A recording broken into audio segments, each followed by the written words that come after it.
So my name is Aaron Shepard, and I do all of the district's outreach, advertising, community outreach, business outreach, all of that stuff.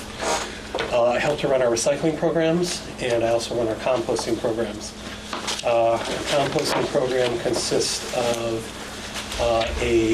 approximately 25 stop commercial route where we go around to the hospital in St. Albans, Ben and Jerry's, area schools, our own transfer stations, some independently run transfer stations like Town of Grand Isle, Town of Albuquerque, they run their own transfer stations.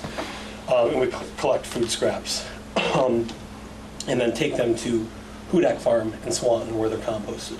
We haul about 25 tons a month, which is not a huge, it sounds like a lot, but it's not a huge amount. We're actually a small to medium-sized hauler in the state right now. We also have a small residential pilot pickup program, in St. Albans. We've got about 30 houses on the route right now. I'll give you a chance to get some information at the end of the class. If you live in St. Albans and you're interested in having home compost pickup, if you decide that maybe you don't really want to do backyard, you'd rather just put your bucket out, at the end of your driveway and have it picked up, it's $10 a month. We have drop-off points at all of our transfer stations, like I said. Then I do backyard composting classes, 10 to 15 a year. So that is what I do. If you open up your folder, I know you're here for composting, but since I have you trapped in a room, I'm going to tell you a little bit about the district. And I won't take too long. I'll get to the composting soon. But I want to give you some background.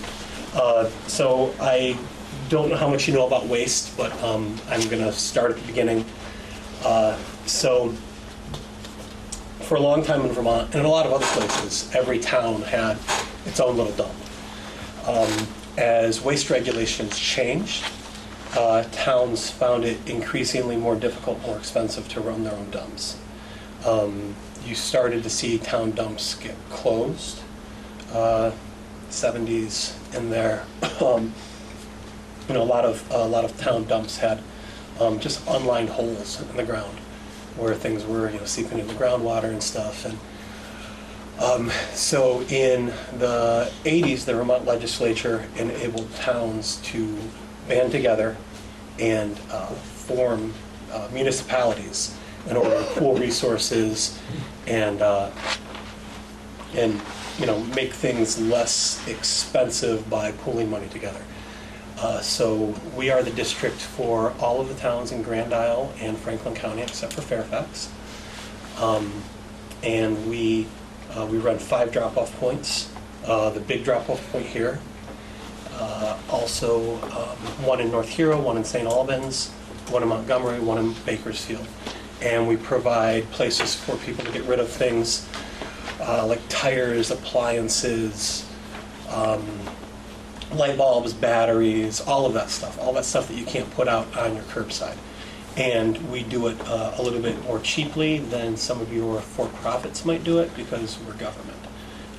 Our goal is to provide low-cost service to our residents. So we do that, and I already mentioned some of the programs that I'm involved with. We also do oversight for waste haulers, licensing, just making sure that they're in compliance with the various laws. We do waste planning. We have a parcel of land that could be developed into a landfill years down the road if it was decided that we needed it in this part of the state. So we do a lot of different things. If you work for a school and you need someone to come speak to your class about waste, get a hold of us. If you work for a business and you need someone to come speak about waste, if you're on a select board, any of those things, we can help out in any way with issues around waste. So that is the district. Part of the reason why you're here tonight, part of the reason why you've probably heard more about waste lately in the news, maybe from select boards, is because of the universal recycling law. This law was passed in 2012 unanimously by the legislature. I would be hard-pressed to think of any other law in recent history that has been passed unanimously. It may have been passed unanimously because there was no funding attached to it. That might have helped. but I think it was passed because it's a really good law. And what it did, first and foremost, was it banned recyclables from the landfill. It is now illegal in the state of Vermont to throw recyclables into the landfill. It was already local law in a lot of places. It was local law in our district. It was local law in Chittenden. But the state hadn't seen recycling rates go up in a long time. And, we're only capturing 35% of the total recyclables that are generated in the state. And the state thought that it was time to take action. So, a lot of people ask, are they going to enforce it? Well, no, the recycling police aren't going to come to your house and dig through the trash. They may, at some point in the future, they're inspecting haulers when they come in and they dump, when they go to the transfer station and they dump their load on the ground. They might say to the hauler, hey, you've got a lot of cardboard in there, you need to do some outreach to your customers. Kind of codifies that in the state of Vermont, this is what we do, we recycle. I draw a comparison to the seatbelt laws that we saw start to come around. So if you think about the seatbelt laws, they started to do education around seatbelts first, and then they passed the laws. And then, it was 10, 15 years before you could actually get pulled over for not wearing your seatbelt. And that's what recycling is going to be like. It's going to be a while. I know that, there was a town, maybe it was in Middlebury, that thought about passing a law that you had to use clear bags. And people were up in arms. Like, oh my gosh, you're see in my trash. It's going to take a while before it's going to be a while before we can make the shift. But it's happening, and diversion rates are up for recycling. And that's exciting because recycling and composting for every one landfill job creates 5 to 6 jobs. I'm not going to throw out a bunch of facts at you, but aluminum cans, beer and soft drink cans in the United States, we throw away enough cans to rebuild our entire commercial airline fleet in the United States every year. We like to think of ourselves as a really green state. We've got a pretty low recycling rate, but compared to other states, we're doing great. And we're actually only the second state in the union. Connecticut was the first to put a ban on recyclables in their landfills. So the recycling thing is exciting, but the really exciting thing is getting the food waste out of the landfill. Before the law was enacted, the state commissioned a study, and their estimates were that 66,000 tons of food waste in the state of Vermont were going into the landfill a year. And so why is that a bad thing? Well, when food waste goes into a landfill, I don't know how many of you have ever seen a landfill, but they work on what they call a cell at a time. So one small section, and at the end of every day, they cover up what they have put into that cell. Eventually, that cell kind of gets sealed up, and they work on another cell. Well, when food waste starts to decompose in the absence of air, we call it anaerobic decomposition as opposed to aerobic. Anaerobic without oxygen as opposed to aerobic with oxygen. One of the main byproducts of anaerobic decomposition is methane generation. So methane generation is about 18 times worse than CO2 in our atmosphere. So the industry will tell you, well, we're gonna siphon off all this methane and we're gonna use it to power stuff, and that's great. But they don't get all the methane. Sometimes they only get 50% of the methane. Landfills are one of the larger causes of climate changing greenhouse gases in the United States. They probably account for, estimates range about 10 to 15% of the greenhouse gases being produced. So even if, and even if we stopped putting food waste in all of our landfills magically across the United States, all these landfills would continue to seep methane for a long time. It's just a bad thing to do. The stuff doesn't decompose. You can get in there 10 years later and open up the landfill. They found carrots that are still orange after 10 years. It's bad news to put this stuff in the landfills. So we can do other stuff with it. We can compost it. We can regenerate our soil. We can, I'm sure you've heard of cow power. There are, it's an anaerobic digester where they take cow manure, put it into essentially a big crock pot, put it through that process of anaerobic digestion, and generate methane, run a generator off of it, power the farm, sometimes put some power back into the grid. So we have a lot of those in the state of Vermont. We also have a few that are able to take food waste. And across the nation, there are quite a few of them in operation. Disney World, I think, Disneyland, the one that's in Florida, they get a lot of their power from some really big anaerobic digesters. I don't know why they don't publicize it. But it's the wave of the future. It's clean energy. I know that there is one possibly going in on St. Albans Bay. It's hit some red tape. But No. it's not going now? No. Oh. Green Mountain Power will tell you that it's going in this fall. No. It's not. It's done. That ended It's done. a half year ago, yeah. Oh, their general counsel 2 months ago at a conference said that it was going in. They were going to start construction end of the summer. So it sounds like it's maybe not going in. There are other projects across the state though that are operational. Vermont Tech's got one that's running, generating a lot of electricity, a lot of heat. So there's things that you can do with this food waste. The law in 2014 said that anyone making 2 tons a week or more, your big generators, your Cabots, your UVMs, Ben and Jerry, they have to start diverting. 2015, it was anyone making a ton a week. This year, it's going to be down to 1/3 of a ton a week, which is your really big restaurants. And this was staggered in order to develop infrastructure, in order to give people time to make routes and get things online.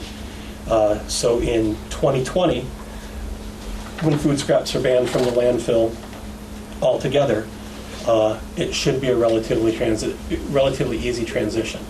Are we going to get 100% compliance? No. I don't think anybody in the industry thinks that that's going to happen. But it's certainly a start. So that is universal recycling. If you have any other questions about it, there's a second sheet there. The next sheet is recycling. I throw that in there just because everybody always has questions about recycling. That's a good little front and back sheet. And we will start with composting now. So this guide right here, the dirt on composting. Oh, sorry. Goodness.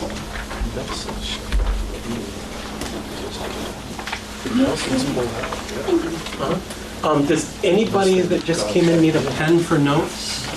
Does anybody else need a...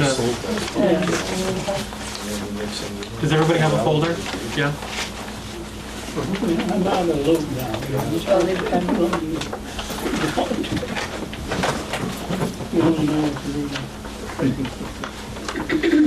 So this guide, The Dirt on Composting, was developed by the Waste District down by Montpelier. So the contact information on it is different, but it's a good guide. I'm not going to read through it word by word. I'm just going to use it to kind of guide the class a little bit. Definitely, read it when you get home if you want a little bit of a refresher, just in case I missed anything. So, composting.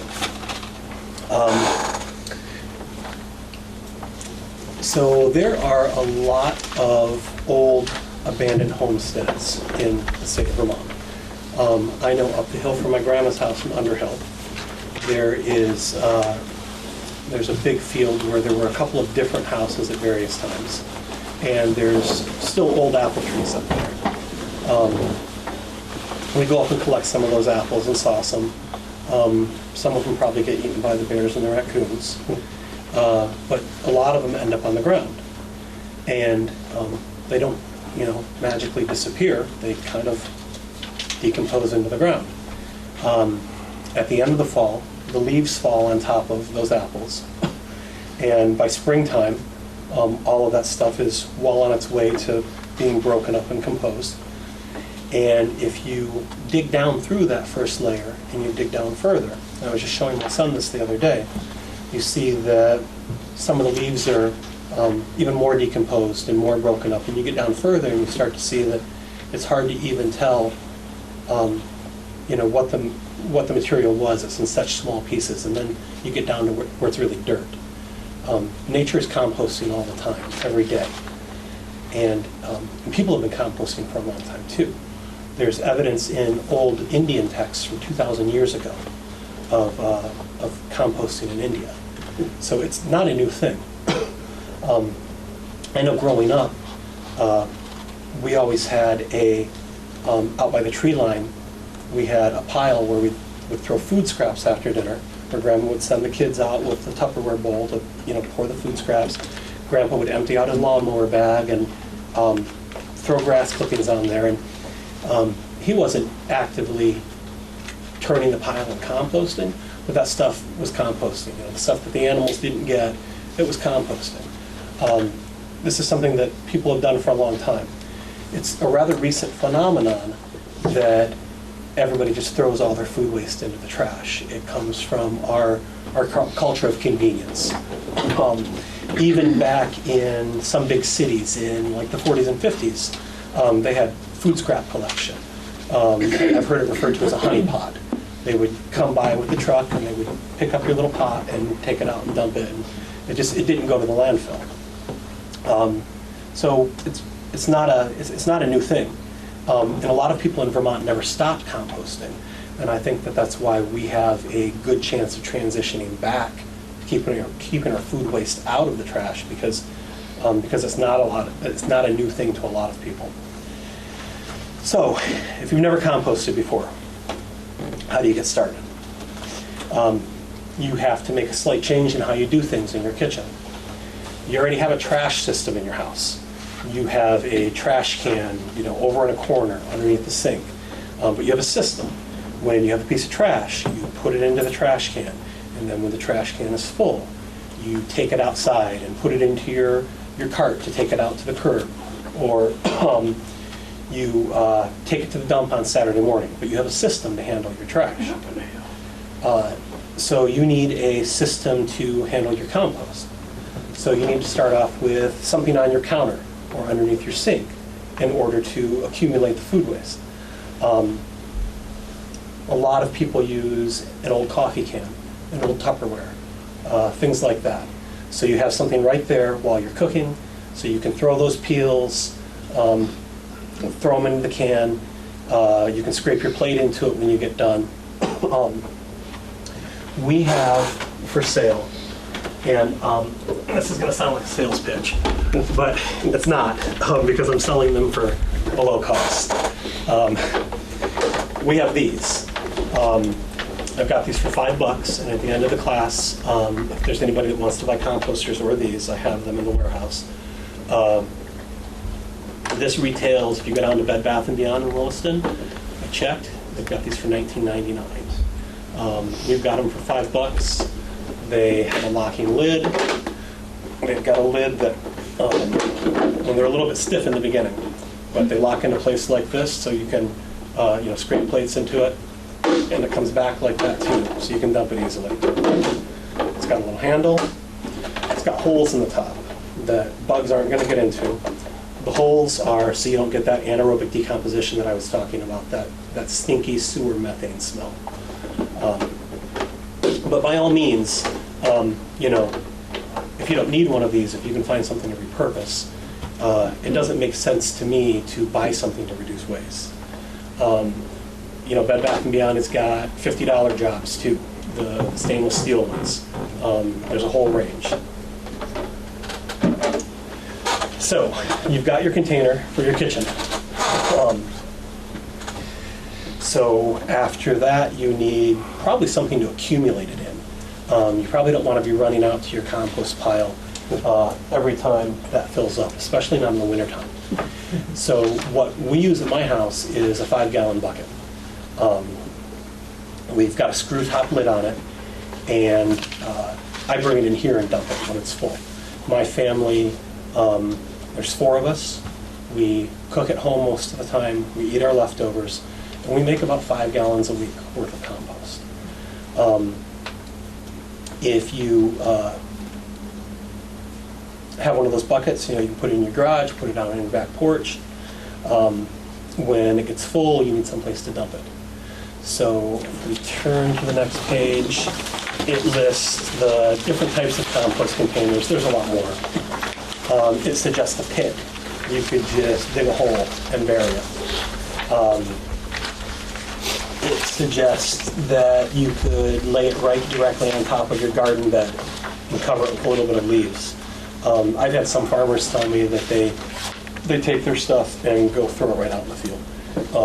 They're not particularly worried about critters, and they just pitch it right out there. It lists a bag.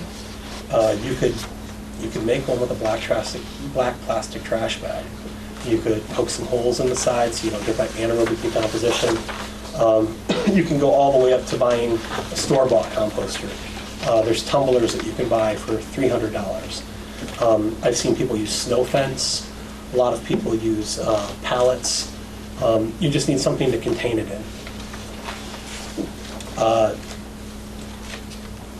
Some people just have an open pile. An open pile is fine if you're not particularly worried about animals. One word of caution on an open pile is that when that decomposition starts, fruits and vegetables will go through some fermentation as they're decomposing. Some dogs are attracted to alcohol, and if they get into your compost pile, it could potentially kill dogs. So if you've got loose dogs in the neighborhood, maybe you want them to get into that compost pile. But if you don't, you need something to contain it. If you are worried about mice, I know that the soil savers that we have for sale have an open bottom. So the microorganisms from the soil have an easier time getting up in there. Some people are worried about mice getting up into their pile, and it can happen. A lot of all hardware stores, I would imagine, carry a hardware cloth, which is like a fine mesh, almost like a window screen. You can take a piece of that and cut it a little bit bigger than your bin, and then place your bin on top of it, and then kind of burn your dirt up around the sides, and that will keep mice out. Also think about the location that you set up your pile. If you are, and we'll get into how to tend it in a minute, but if you're tending your pile correctly, it shouldn't stink. It should smell like the woods.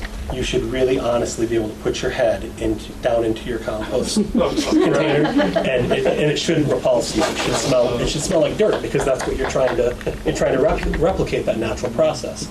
If it stinks, you're doing something wrong, and I'll get into how to fix that. But my point is, you could have your compost bin right off your back deck if you really wanted to. If you didn't have animal problems, if you wanted it to be convenient. You could put it out in the far corner, but you've got to think about wintertime. Do you want to put snowshoes on? Do you want to dig a path? Although with the winters that we've had lately, I don't know that that's an issue. What else? I don't think that setting it up in the shade or setting it up in the sun makes a difference. There's going to be different things that you have to deal with. If you set it up in the shade, it's going to retain moisture a little bit more, so you may have to cope with that. And I'll get into moisture in a minute. If you set it out in the sun, It may cook a little bit faster, but you may have to deal with lack of moisture. So yeah, just different issues depending on where you sit it. And I do want to back up for 1 second because I missed something. Your container in your kitchen. If you have a compost container in your kitchen on your counter, when fruit fly season comes around, it's likely that you're going to get fruit flies. Just like if you keep an open fruit bowl in your kitchen, you're going to get fruit flies. If fruit flies really bother you, I know a lot of people put their compost container inside of the refrigerator. Some people put it inside of their freezer, and that helps. Keeping it clean really helps. If you get fruit flies, you can look online for non-toxic remedies. You can take red wine and a little bit of dish soap, put it into a metal lid, and put that on your counter. And the fruit flies are attracted to the soap, but then once they get into, they're attracted to the wine. You can use apple cider vinegar too. Once they get in there, the soap kills them. But I think the cleanliness is probably the most important thing. I'm not always good about cleaning mine. It wouldn't be a bad idea to clean it once a week. So back to setup. Something that a lot of people don't tell you when you're buying a compost bin is that if you're going to have a contained compost bin, you're going to need 2 piles.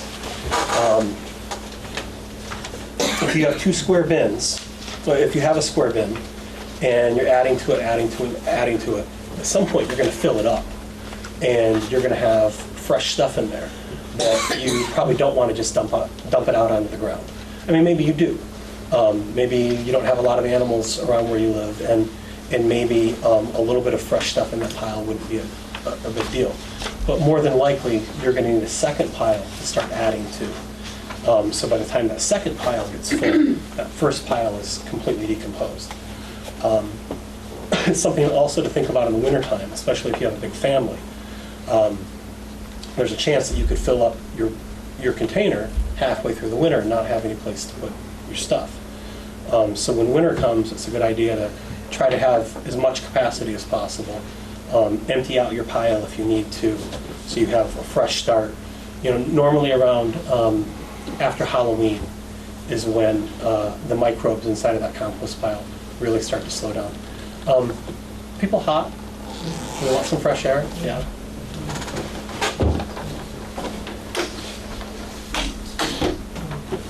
I see a couple of people that are dozing a little bit. Feel the sweat on my forehead.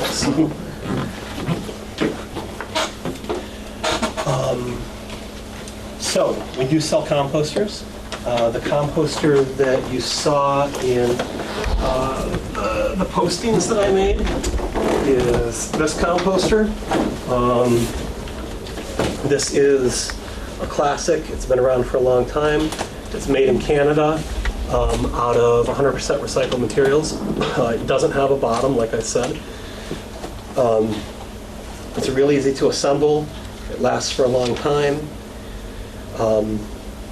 Ours is 28 years old. Yeah, they do. They last for a long time. Yeah. If you... I got a question. When you put, I know people got compost and they put compost dirt in there, and then you put in your scraps, and some puts worms in there. Is that doable? So the worms are going to get up in there if you have an open bottom bin. They're going to climb up once the temperatures come down. There's no need to put worms in there. The worms that you hear about when you hear people talk about composting with worms aren't earthworms. They're red wigglers. And there's generally no way to get those without getting them like mail order or getting them from somebody else that's already has them. So if they're putting worms in there, they're probably not putting worms in there that are really doing anything. I mean, they're certainly eating probably a little bit of the leaves and eating some worm poop in there. It's not worth it. No. The stuff that, the reason why they might put some finished compost in there is because there's still some microbes in there. And that'll get the microbes into the pile quicker. But you know, like I said, composting is a natural process, and a lot of the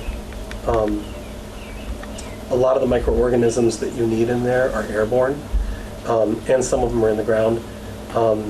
There's really no need to add anything. Okay. Yeah, I mean, you know, if you wanted to grab a shovel full of dirt from the woods and throw it in there, it's not a bad idea. I know some people put like compost starter and stuff. There's really no reason. And you could literally take this home tonight, throw some food waste in it, throw some leaves, and get it going. What about gravy? You throw gravy in there? I'll get into I'll get into all the nuances. You should be eating all that gravy. Yeah, I do.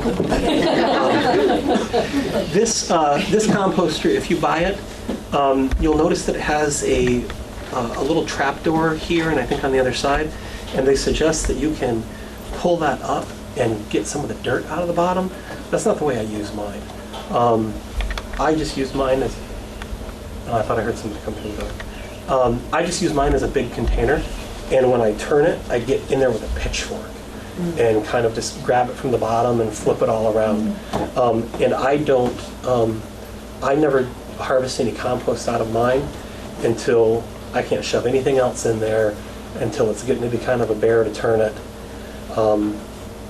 So if you buy these from Walmart or Home and Garden Store, you're looking at $80 to $100. We normally sell them for 45.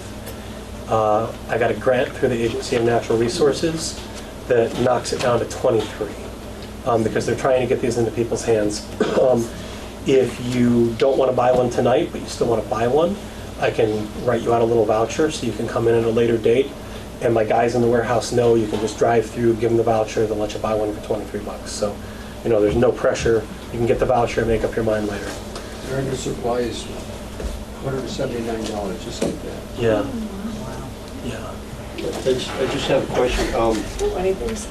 Is it better to have a compost that will mix it all up? Every time you dump a load in, you give it a turn or two, other than something that just sits there that you have to mix up yourself at some point, I guess. There's pros and cons to both. Okay. Another one of the cons to this one is, you know, it's easy for snakes and mice to get up in there. And if that's something that's not appealing to you, then you either need to get some hardware cloth or you maybe need to not buy one of these. But they're going to get in there. I've got one out here that I've had mice in before. I don't really, this is going to sound cool, but I work in waste and I don't have any tolerance for mice, rats, flies, maggots. They're pests, they carry disease. If I catch mice in here, I just keep on mixing.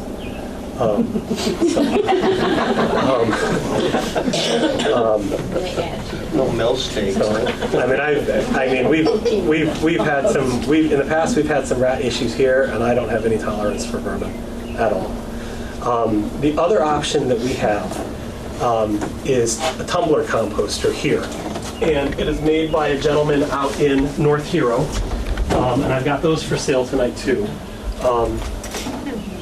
I've got some flyers that you can grab at the end if you want, but you probably can't see it back there. Mm-hmm. Yeah. But it's a food grade 50 to 55 gallon barrel that he's gotten from a food manufacturer or something.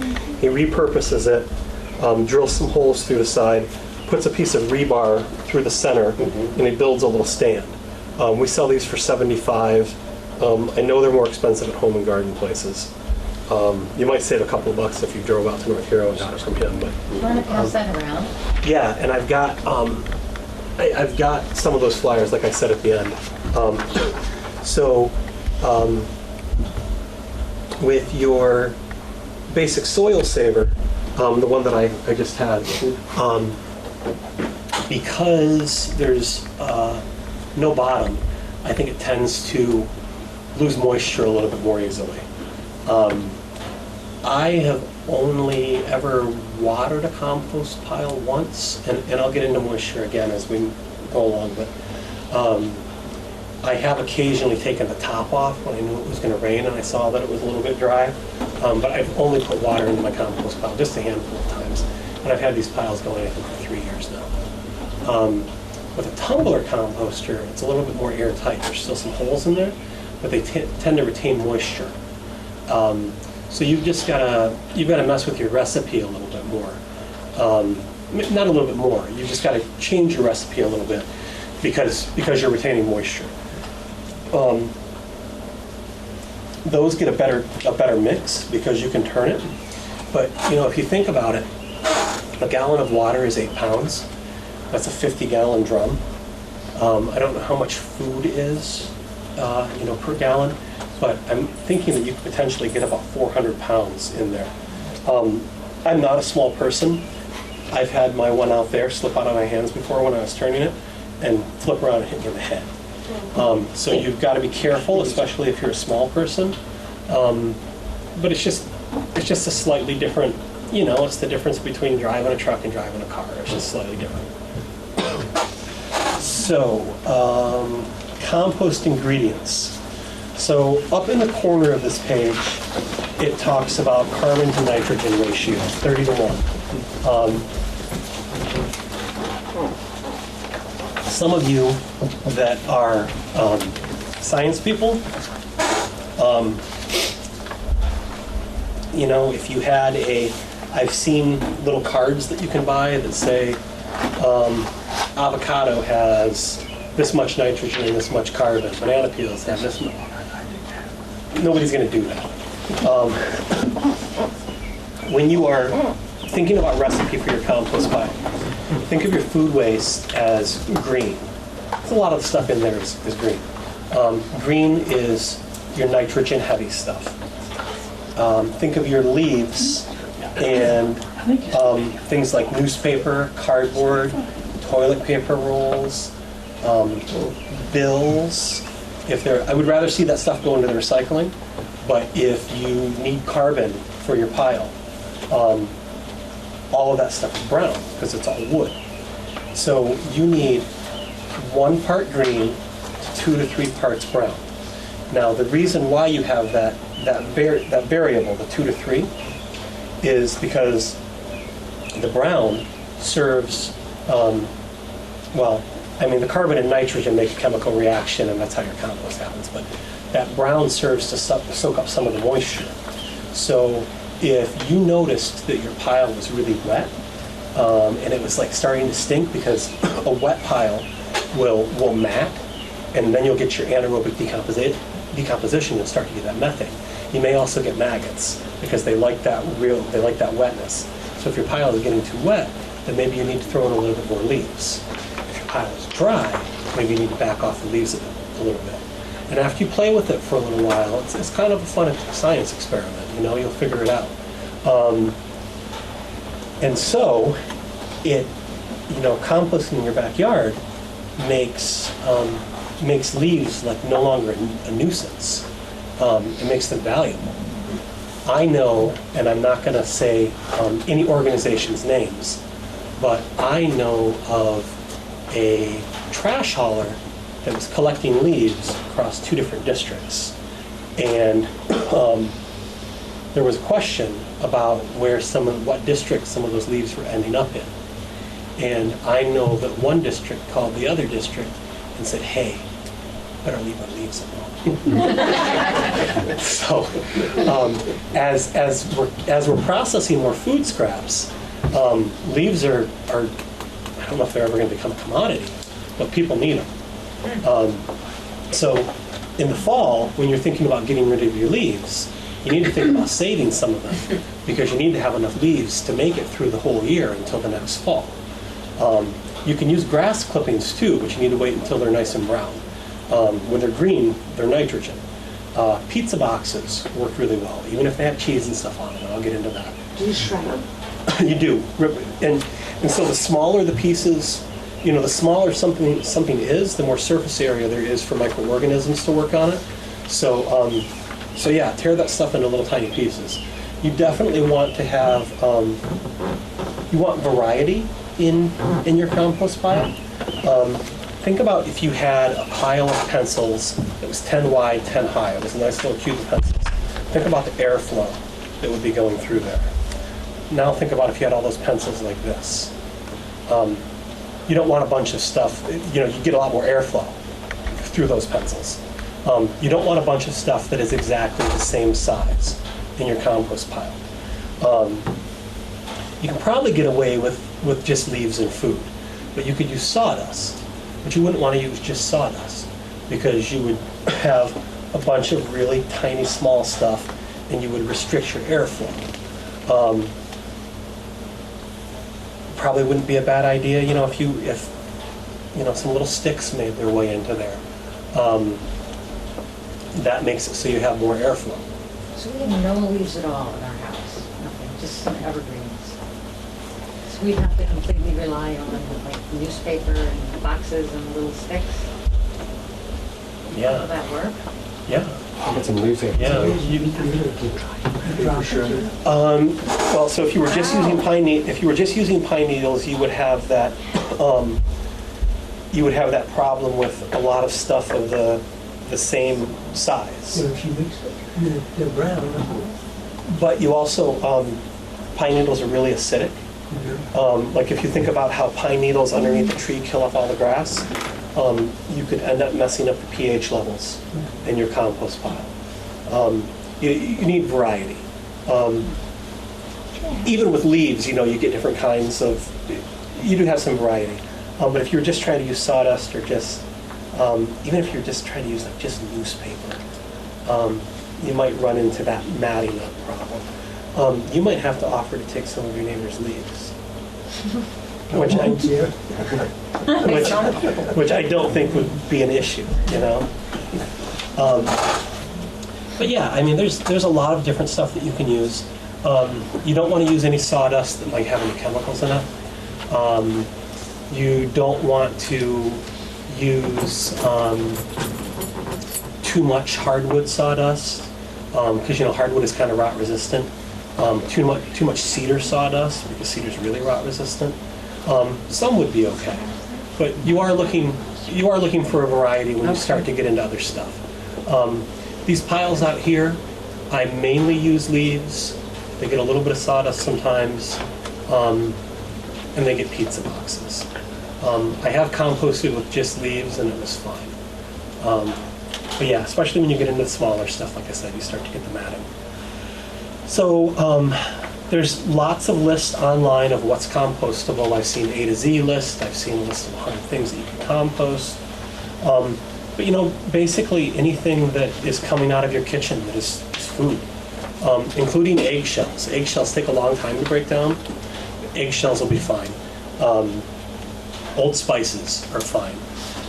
Your coffee filters are fine because they're made out of paper. Paper towels are fine. White paper towels, I've actually, because I'm in waste management, I've actually read studies on composting white paper towels, and it's divided about 50-50. Some people worry about some of the bleaching compounds that they use, making it into the finished product. Some people say don't worry about it. It really depends on what your tolerance for risk is.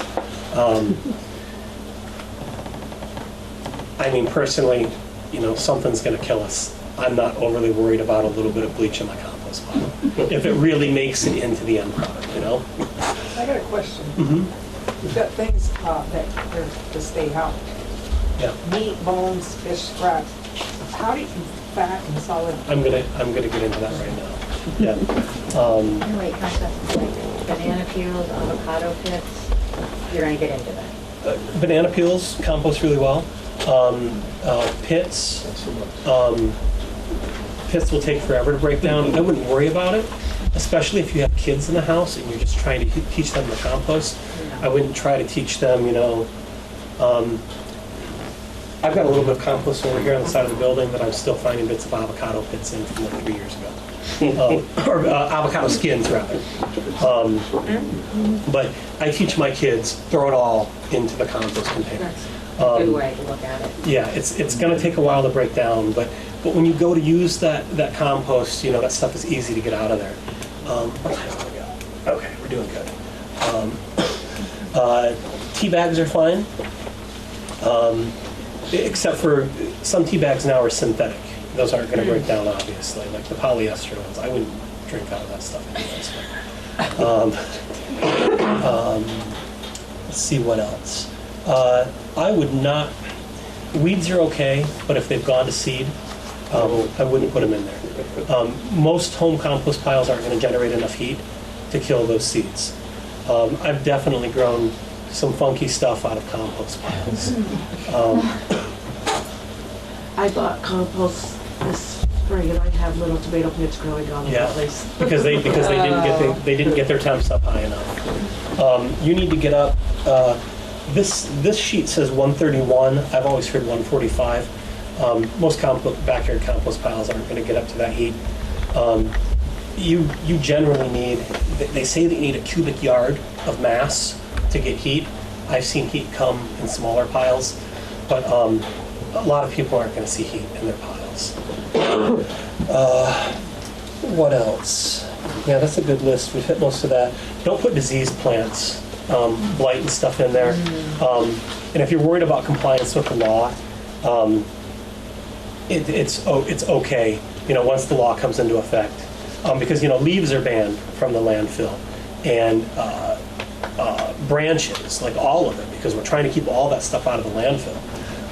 But blighted potato plants and tomato plants and stuff, just throw those in a black plastic bag and throw them in the landfill. So meats and bones and fish scraps. It is really more about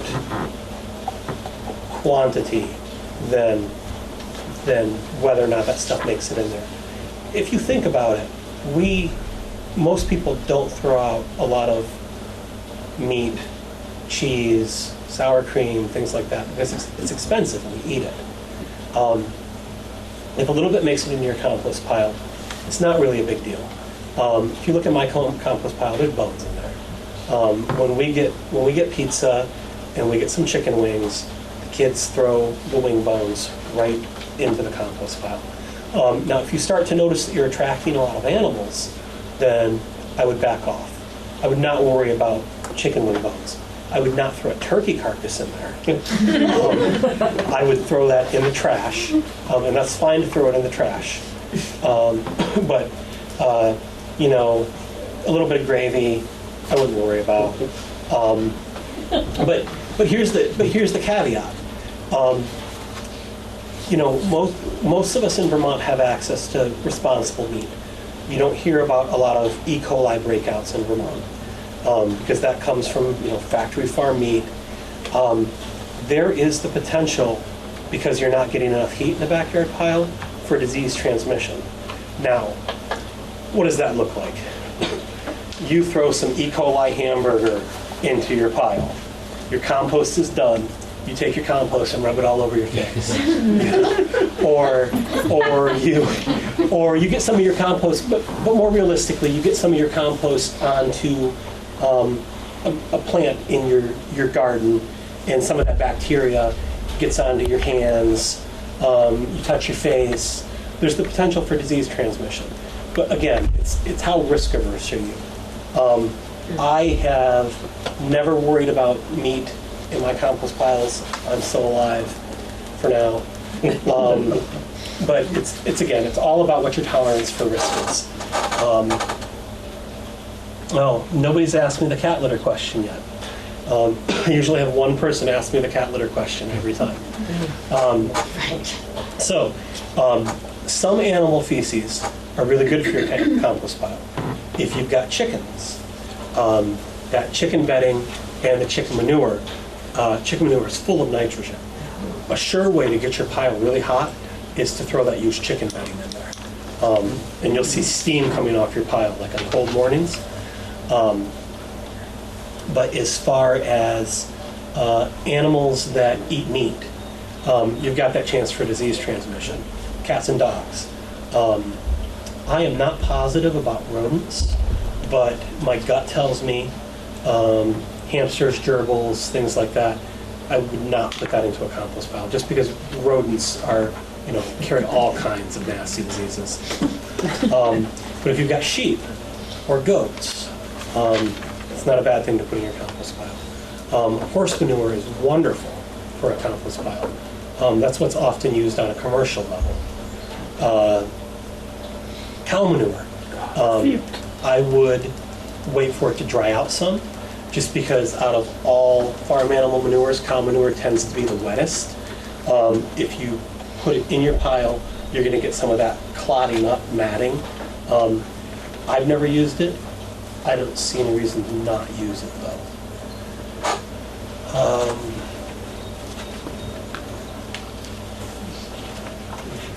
With that and the solid or liquid form, I mean, you really should put, it says you can't put it in there, and then you really don't have another place to put it.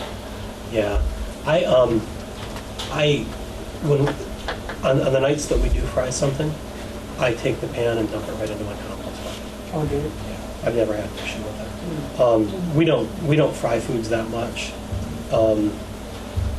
Yeah, we often like save our bacon fat and use it. Like, we just don't have a lot. It's just like meat. How about bones? How about like rib bone or? I wouldn't even worry about it. You could throw them in the trash, but like I said, I've got bones in my piles. I'm just not worried about it. Technically, should they go in? I mean, Is there a probably not. problem with putting them in the trash that's going to the landfill? No, and there is, and actually written into the law, it says that a de minimis, a really small amount of food scraps of meat is permissible in the trash. Yeah. If you bring it here, So if you bring your food waste here, or if you get it picked up from a commercial hauler, they're going to be taking stuff to like a Hudax or a Green Mountain Compost on Williston, and those piles get up to sometimes as high as 185, and you can put all that stuff in those. Sometimes you might get a hold of like one of those compostable plastic cups. Or I know that a lot of places in Burlington, when you get takeout, it'll say that the container is compostable on like an industrial level or a commercial level. I've thrown that stuff into my compost piles before. It takes a long time to break down because of the lower heat, but it will break down. So. Managing your composting pile. I don't think I mentioned it, but the moisture level that you're looking for is the moisture level of like a run-out sponge. Like after you get done doing dishes and you're making your sponge, that's about the moisture that you need. Those microbes in the pile need a little bit of moisture to work. If your compost pile never gets heat, wouldn't worry about it. It's still going to compost. It's still going to break down even if you never get heat.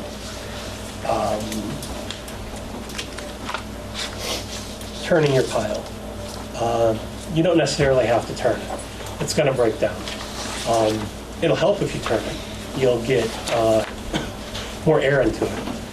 If you notice that it's starting to stink, again, you may have moisture issues, you may have too much meat, or you may just need to give it a good turn. You may have some matting in there that's generating some methane. And I'm looking at composting myths and facts. Watering the pile, I already kind of covered that. You shouldn't have to. If there's bugs in your compost pile, most of those bugs in your compost pile you want in there. But if you're getting a lot of fruit flies, it's probably because you're putting food in there and you're not covering it up. You want to, every time I add food, I like to mix it into my pile. Some people just kind of spread it on the top and then layer leaves on it. But regardless, if you've got exposed food, those bugs are going to come in and they're gonna fly around the top of your pile. You get fruit flies, they're gonna start laying maggots. Same with flies. So keep that food waste covered up. You shouldn't have to add any starter. I wouldn't add anything. I'm an amateur gardener. I'm a master composter, but I'm an amateur gardener. I don't know, there may be some things that you want to add to your compost pile the blueberries like high acidity. Maybe there might be something that you want to add to your compost pile to pump up the acidity of your pile. I don't know. But generally, there's no reason to buy anything special to add to your compost pile. It shouldn't smell. If it's smelling, then something's going wrong. And there's a sheet in here that I'll touch on that's a really good troubleshooting sheet that says, it touches on pretty much everything that can go wrong with your pile. We touched on temperature. The next sheet is, or the next page is some troubleshooting. If things really aren't breaking down, your pile might be too dry.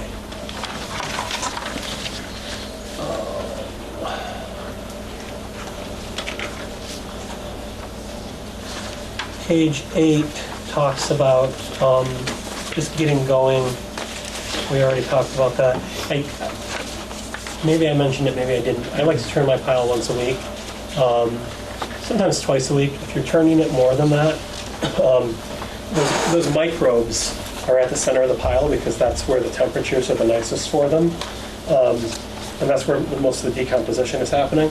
If you're turning your pile more than twice a week, you're busting everything up and slowing down your decomposition. And I said pitchfork. I think a pitchfork is the best thing to use, personally.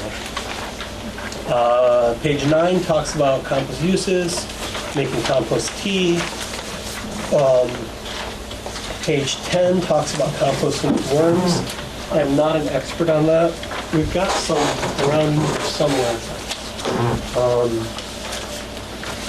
If anybody's interested, I can show them our worm composting setup. It is hard to process a lot of food to a worm bin. I think a single person or two people in an apartment might be able to get rid of some food waste in a worm bin, but they're picky. There's a lot of things that they won't eat. I think worm composting, what it's really useful for, if you're an educator, kids really love worm bins in a classroom, and it really teaches them a lot about cycles. If you do want to talk about worm composting, my assistant knows quite a lot about it, and she's here during normal business hours. And like I said, we've got 2 bins around here that we put a lot of our office food waste through. All right, next page. As you can see, I've given you some of my own opinions on composting. Composting is not an exact science. This is a page from the EPA. It touches on some things that weren't in this other guide. On the back, it has a good list of things that you can put in, things that you should stay away from. It says no meat, contrary to what I told you. It has some good troubleshooting. It does mention cotton or wool rags. Those are definitely compostable. Although we offer textile recycling here, even for shirts that aren't in good enough condition to wear anymore. We have outlets for those. You could put those through. Not synthetics though. It mentions dryer and vacuum cleaner lint.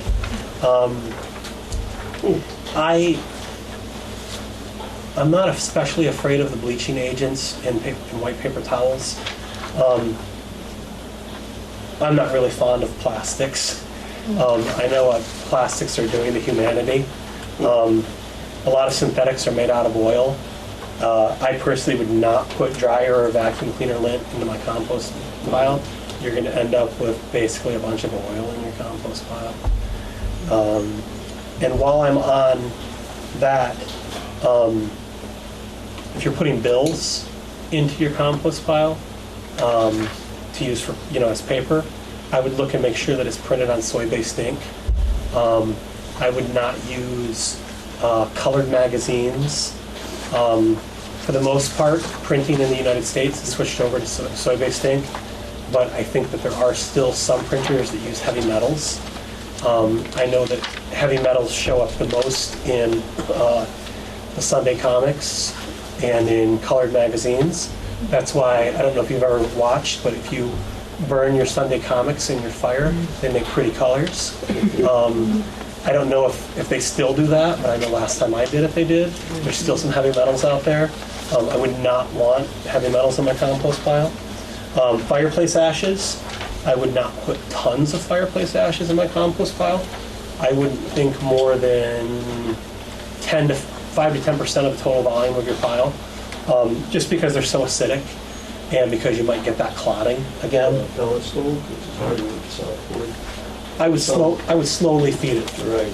Yeah, I wouldn't overwhelm it. Again, I wouldn't overwhelm your pile with anything other than, like fruit or leaves. You can throw your used potting soil in there. That's not a big deal.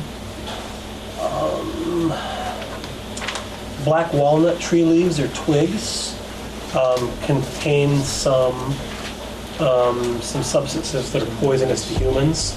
I wouldn't throw that in there. Tomato plants. What's that? I've got a walnut tree in my yard and we keep it out of the compost pile. Yeah. Because I was told it's going to kill the tomatoes. Yeah. That blew my words. Yeah, there's some toxicity apparently. I have a septic and we have multiple trees in the yard, including walnut. How do you separate the leaves if you've got a lot of different diversity? They're all walnut trees. You don't have to separate, they're all walnuts. Oh, so you're using something else in your compost pile besides leaves then? Oh, walnut or butter? Nothing from treated or painted wood, obviously.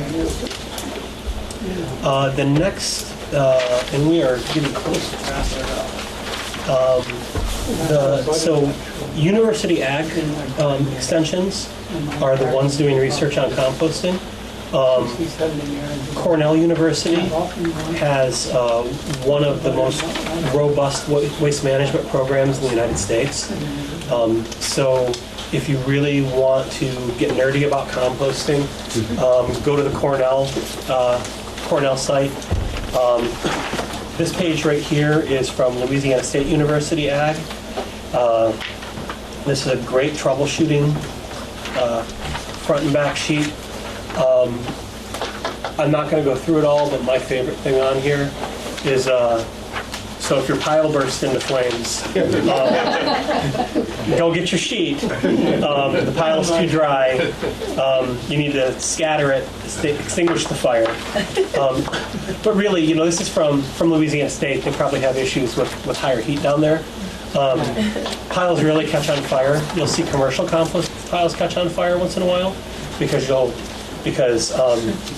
the heat comes up in a bell curve, and the farmer needs to turn the pile before it gets to the top of the heat, the top of the bell curve, which is about 185.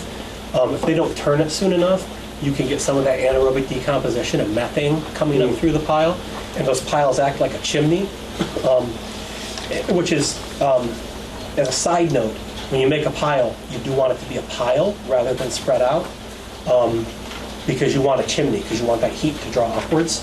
But commercial compost piles will catch on fire because they get so hot that methane comes up to the top and the pile ignites. And so they've got to come out and hose it down and turn it.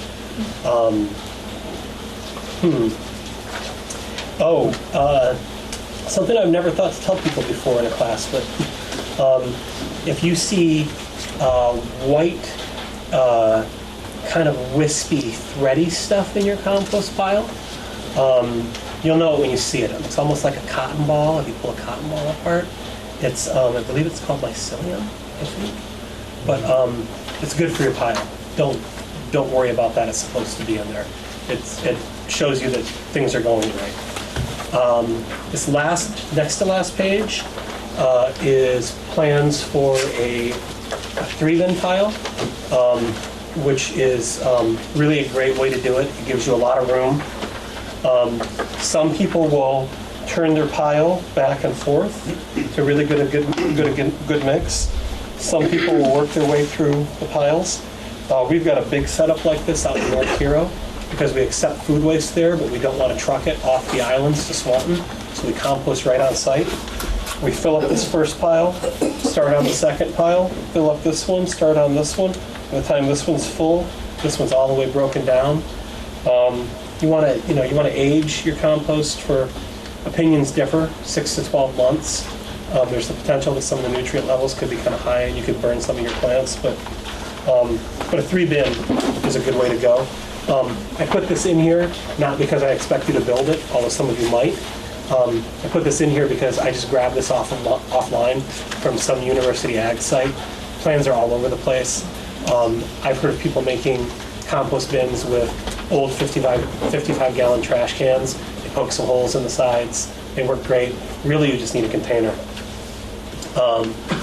If you start composting and it's wintertime and you get tired of putting your snowshoes on because you didn't listen to me, and you need a place to get rid of your food scraps, we've got free drop-off points.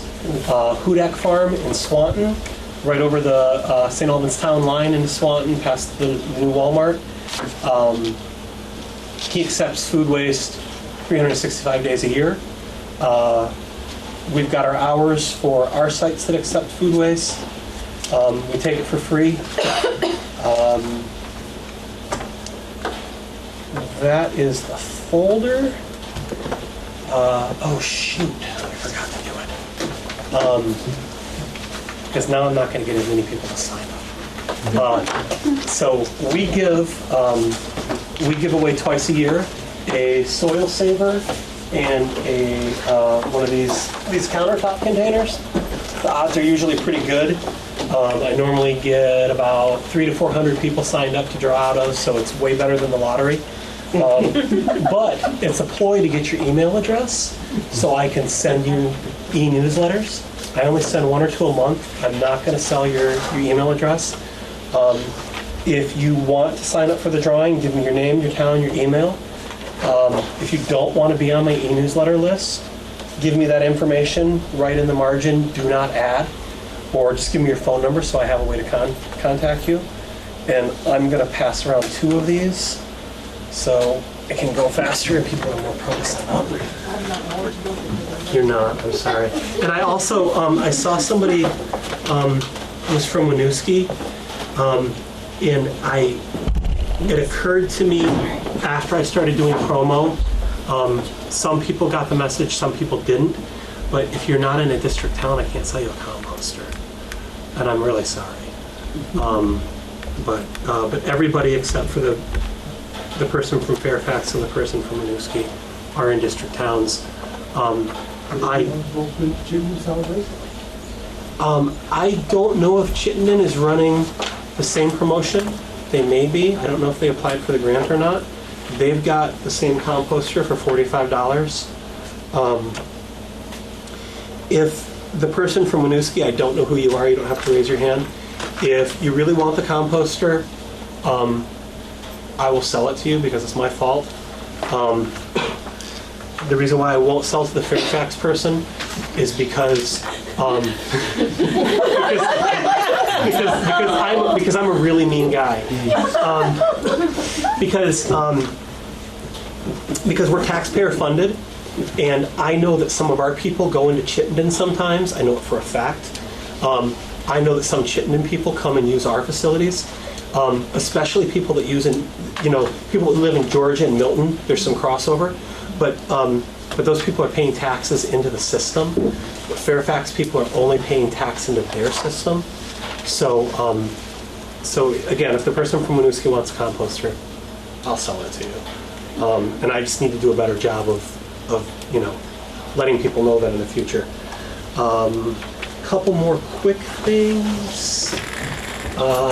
As you leave, I have got the flyers for the Jack's composters.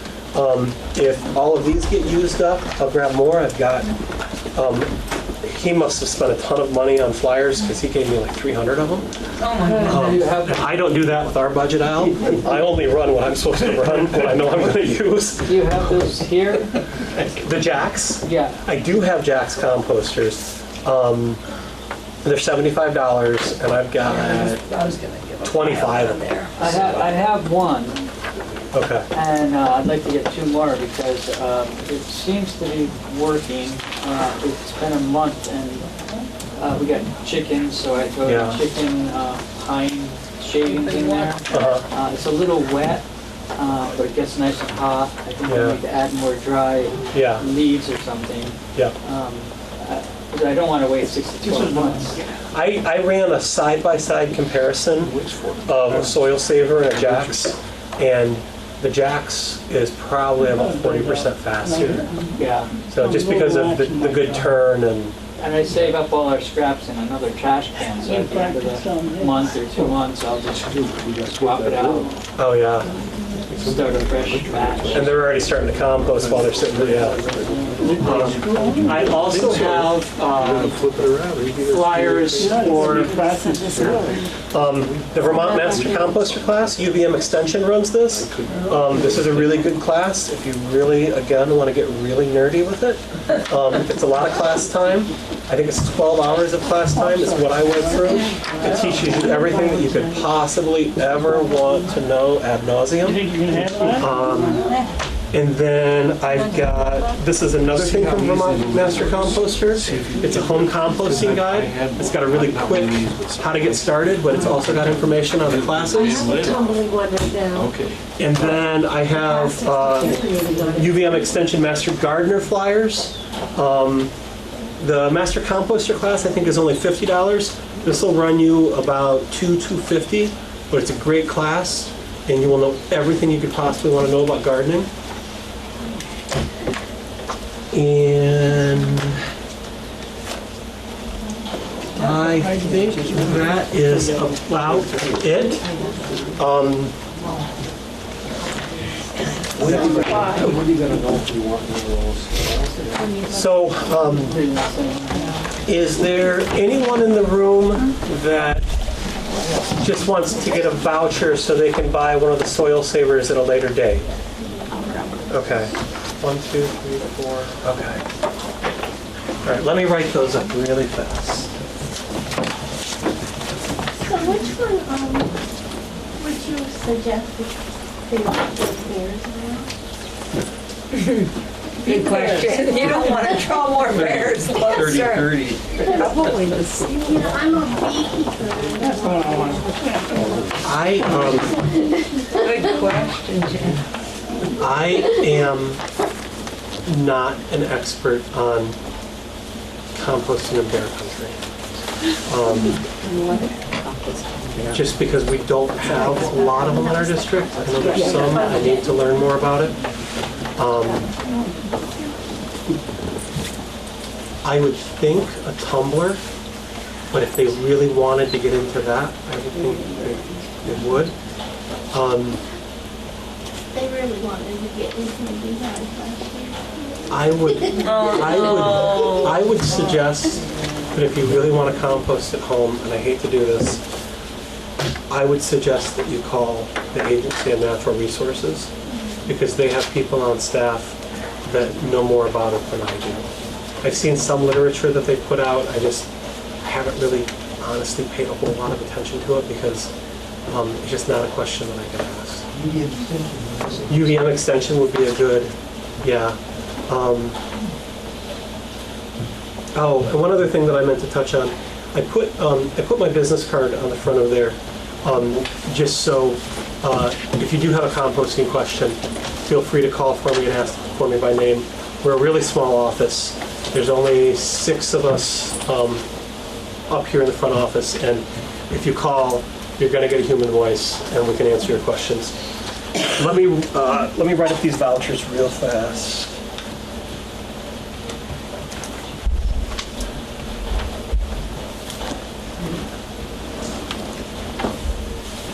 And Maybe you ask them how much that.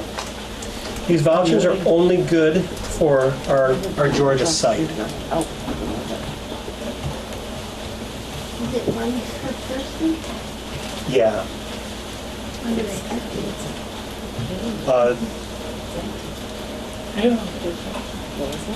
Per person or per family?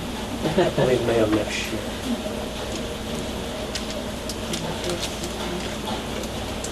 Who wanted you wanted one?